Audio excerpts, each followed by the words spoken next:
المرحلة اللي هي في الregistration phase أنا ممكن في المرحلة دي أعمل promotion إزاي؟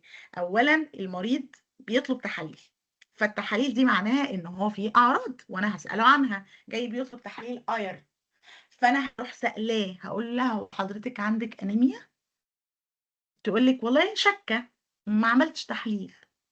طب ليه حضرتِك اخترتِ تحليل الأيرون بالذات؟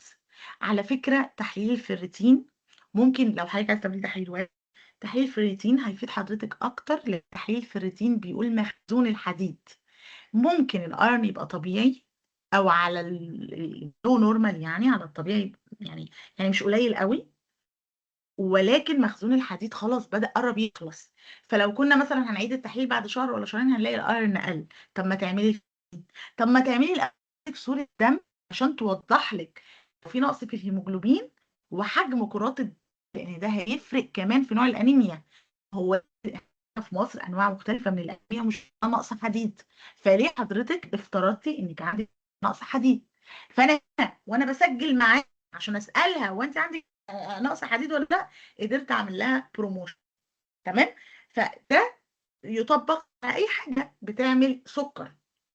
أروح إيه، أعرض عليها البنكريات ratio أو أعرض عليها الA1C